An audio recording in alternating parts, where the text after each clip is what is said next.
गुरु मेरी साथ संगत जी, आज फिर से एक सुंदर सी साखी आप सभी को सुनाने जा रही हूँ। गुरु मेरी साथ संगत जी, क्या आप सबके भी साथ ऐसा होता है कि जब भी आप ध्यान में सुमिरन में बैठते हैं तो मन नहीं लगता, मन भागता रहता है। कितनी भी कोशिश कर लो, मन काबू में नहीं आता, मन भटकाता रहता है। और कई बार कुछ लोगों के साथ तो ऐसा भी होता है कि जब भी वो ध्यान में और सुमिरन में बैठते हैं उनके दिमाग में गलत गलत बातें आती हैं। तो आइए गुरु प्यारी साथ संगत जी, सुनते हैं आज की सुंदर सी साखी जो हमें बताएगी कि किस तरह से हमारा मन लगेगा या ध्यान में मन लगेगा। गुरु प्यारी साथ संगत जी, ये कहानी है एक गुरु की और एक शिष्य की।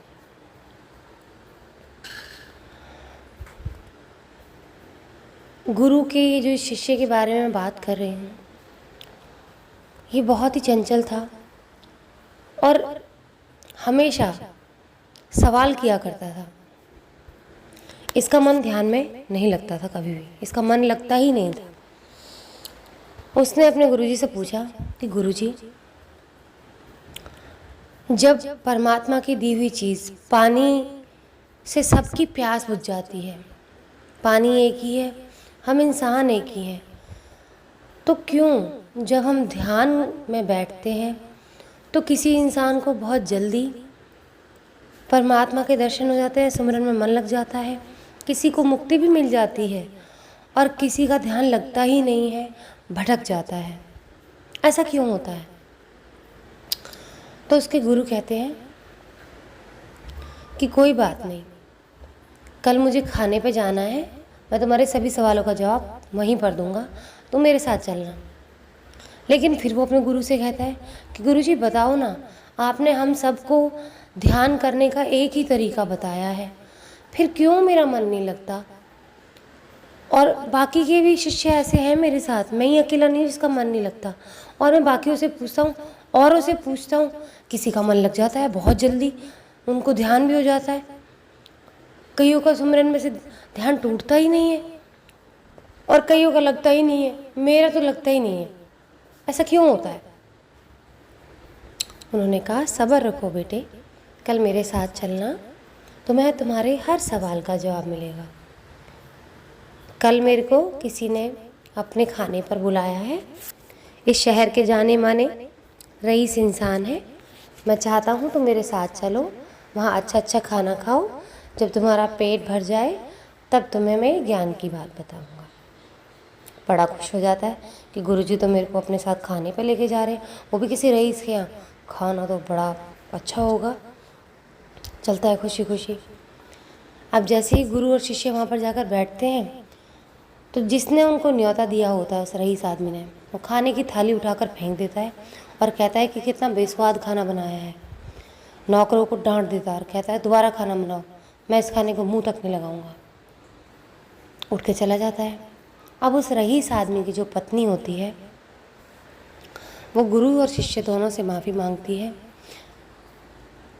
और कहती है कि मैं इनके इस व्यवहार के लिए क्षमा चाहती हूँ, आप लोगों के लिए खाना लगाना चाहती हूँ, क्या मैं खाना लगा लाऊं? तो गुरु शिष्य कहते हैं कि हाँ, आप खाना लगा लो। बड़ा ही सुंदर खाना बनाया होता है। शिष्य के मन में देख के उसको तो बड़ा खुश हो जाता है, खाने को देख के खाना खाने लगता है, बड़ा स्वाद ले लेके खाना खाता है। जब पेट भर जाता है तो गुरुजी क्या करते हैं, उसके 2 रोटियां बचती हैं उनकी थाली में, 2 रोटियां लपेट के अपने साथ रख लेते हैं। वो उसको कहते हैं, उस रईस आदमी की बीवी को, कि बेटा क्या मैं ये 2 रोटियां अपने साथ रख सकता हूँ, इनको तुम मेरे साथ बांध दोगी? तो वो बड़े ही प्यार से उन 2 रोटियों को बांध देती है। गुरु मेरी साथ संगत जी, आगे उसके गुरुजी जब वहाँ से निकल रहे होते हैं तो उस शिष्य से पूछते हैं कि बेटा तुम्हें खाना कैसा लगा? वो कहता है कि गुरुजी मुझे तो खाना बहुत टेस्टी लगा, बहुत बहुत स्वाद खाना था।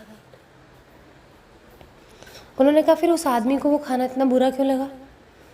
तुम भी तो इंसान हो, वो भी इंसान है, तो तुम दोनों को एक ही खाना अलग अलग कैसे लग सकता है? कहता है हाँ, मैं ये तो सोच रहा था कि उसने इतने अच्छे खाने को लात क्यों मारी। उन्होंने कहा चलो कोई बात नहीं, तो मेरे साथ चलो। बात करते करते गुरु और शिष्य अपने आश्रम की ओर से दूसरी दिशा में चले जाते हैं। वो कहता है अरे गुरुजी, शिष्य बोलने लग जाता है, आप तो रास्ता ही भूल गए। खाना इतना अच्छा बना था कि आप तो उसके स्वाद में ही खो गए और आश्रम का रास्ता भी भूल गए हो। आपको पता भी हम आश्रम के रास्ते से कितने दूर निकल आए हैं, कहाँ जा रहे हो आप? गुरुजी कहते हैं बेटा थोड़ी देर शांति रखो, मेरे साथ चलो, मैं आश्रम का रास्ता नहीं भूला हूँ, बूढ़ा हो गया हूँ लेकिन भूलता नहीं हूँ, चलो मेरे साथ। अब थोड़ी ही दूर पे जाके एक भिखारी था जो चिल्ला रहा होता भूख से कि कोई मेरी मदद करो, हे परमात्मा, मैंने 3 दिन से खाना नहीं खाया, मैं भूखा हूँ, इससे ज़्यादा भूख मुझसे बर्दाश्त नहीं होती।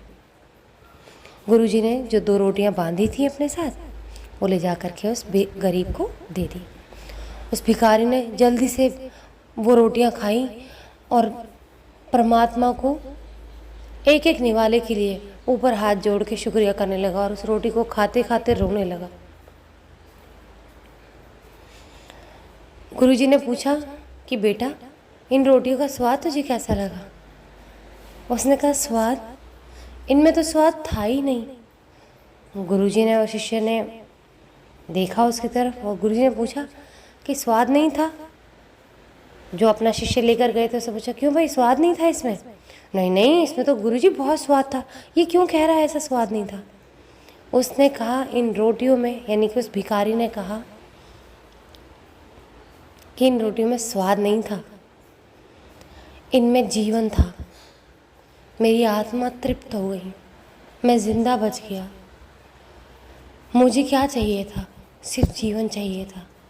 स्वाद कौन देखता है जब जीवन चाहिए होता है? तो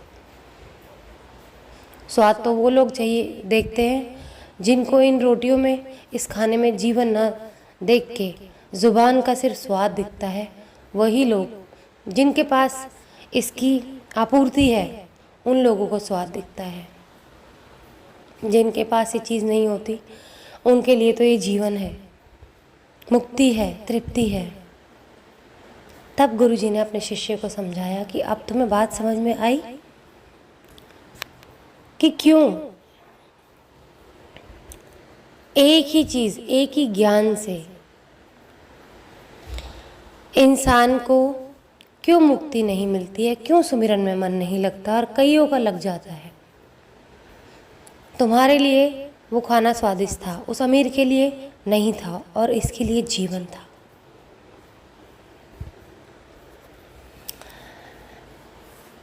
तुम तीनों के लिए स्वाद कैसे अलग हो गया, मतलब कैसे अलग हो गया इस रोटी का? तुम खुद ही सोच कर देखो। उसने कहा गुरुजी मुझे समझ नहीं आया, मुझे विस्तार से समझाओ। उसने कहा बेटा आज मैं तुम्हें बताता हूँ कि मन जो होता है ना, वो तो कभी किसी काम में नहीं लगेगा। उसका तो काम ही है चारों दिशाओं में भागना। हमारी बुद्धि उस पर नियंत्रण करती है। हमेशा जब मन चारों दिशाओं में भटक जाता है तो बुद्धि उसको नियंत्रित करती है। कभी भी तुम मन को काबू करने की कोशिश मत करना, क्योंकि मन का काम ही भागने का है। उसको सिर्फ और सिर्फ तुम अपनी बुद्धि से कंट्रोल में लेके आ सकते हो। और बुद्धि को कैसे कंट्रोल में लेके आया जाता है? ध्यान से। आप ध्यान में बैठो, आप ये सोच के मत बैठो कि मुझे मन लगाना है ध्यान में। तुम्हें सिर्फ ध्यान लगाना है। ये मन वही स्वाद है,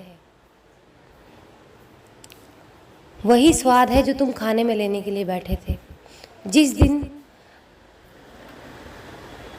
तुम ध्यान को जीवन की तरह, मुक्ति की तरह, एक ज़रूरत की तरह जीवन में लेकर बैठोगे, उस दिन तुम्हारा सुमिरन में मन लगेगा।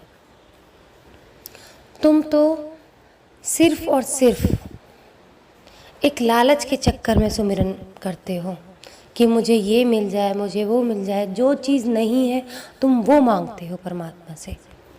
तुम सुमिरन भी इसी लालच में करते हो कि आज मैं परमात्मा का नाम ले रहा हूँ तो मुझे मेरे जीवन में ये मिलेगा, ये मिलेगा, ये मिलेगा। तुमने कभी भी परमात्मा को पाने के लिए सुमिरन किया ही नहीं है, इसीलिए तुम्हारा मन लगता ही नहीं है और तुम्हारा मन इसीलिए चंचल रहेगा, कभी काबू में नहीं आएगा। क्योंकि मन की तो प्रवृत्ति ही ऐसी है, एक चीज़ को पा लेता है तो दूसरी चीज़ को पाने की कोशिश करता है, दूसरी को पा लेता है तो पहली को छोड़ देता है, फिर तीसरी पाने की कोशिश करता है। ऐसे ही पिछली चीज़ों को भूल जाता है, फेंक देता है। जैसे उस अमीर आदमी ने भरी हुई थाली को फेंका, क्योंकि वो उस खाने को बहुत खा चुका था और ऊब गया था उस खाने को खाते खाते, इसलिए उसको उस खाने में कोई स्वाद नहीं आया। उसको और कुछ चाहिए था, वैरायटी चाहिए थी। जब हम जीवन में वैरायटी चाहते हैं, हम एक चीज़ पर फोकस नहीं रहते, हम ये क्लियर नहीं रहते कि हमें एक चीज़ चाहिए जीवन में, सिर्फ सुमिरन, ध्यान और मुक्ति, ये एक ही हैं तीनों। आप ध्यान में बैठकर सुमिरन करें और सिर्फ एक ही चीज़ के लिए करें, मुक्ति के लिए। अगर जीवन की लालसाओं को पूरा करने के लिए आप सुमिरन करेंगे तो कभी भी आपको ना तो मुक्ति मिलेगी और ना ही कभी आपका ध्यान पूजा में, पाठ में, सुमिरन में लगेगा। मन तो धोखेबाज है, इसकी प्रवृत्ति कभी नहीं बदल सकती। और अगर इसको बदलना चाहते हो तो समर्पण भाव से ध्यान में बैठो, लालच में मत बैठो, लालच में तो आपको मन हमेशा भगाएगा। तो गुरु प्यारी साध संगत जी, इस तरह से सुमिरन में मन लगता है। सुमिरन अगर लालच में किया गया हो, आप अभी भी लालच में इधर उधर भटक रहे हैं, आपके दिमाग में यही सब चल रहा है, तो आप कभी भी सुमिरन में मन नहीं लगा पाएंगे। जिस दिन आपके मन से ये लालच निकल जाएगा, आप कर्मों को अच्छे से समझ लोगे कि सिर्फ और सिर्फ हमें यहाँ कर्म निभाने हैं, हमें इन सब में नहीं फंसना है, हमें परमपिता परमात्मा के पास जाना है, वहीं रहना है, वही हमारा सच्चा घर है। जिस दिन ये क्लियर हो जाएगा मन से, आपके दिमाग से, यानी कि आपके दिमाग में क्लियर हो जाएगा ये, तो आप परमात्मा को पा जाओगे। ध्यान बहुत जल्दी लगेगा। कहते हैं ना, कई जगह इस तरह से ध्यान किया जाता है कि तीसरा नेत्र खुल जाता है। वो तीसरा नेत्र जब ही खुलता है जब हमारे मन में कोई लालच नहीं होता। तो बिना किसी लालच के सुमिरन में बैठे, आपका मन खुद ब खुद लगने लग जाएगा। क्योंकि जब आप ध्यान करेंगे सच्चे मन से तो आपकी बुद्धि नियंत्रण में रहेगी, अच्छी रहेगी, भ्रष्ट नहीं होएगी। और जब बुद्धि भ्रष्ट नहीं होएगी, सच्ची रहेगी, सुथरी रहेगी, तो वो अपने आप आपके मन पर, इस चंचल मन पर काबू कर लेगी। आज इसी के साथ इस सुंदर सी साखी को यहीं समाप्त करना चाहूँगी। मिलती हूँ आपसे अपनी अगली वीडियो में नई साखी के साथ। तब तक के लिए खुश रहें, सुमिरन करते रहें, सच्ची सेवा करते रहें।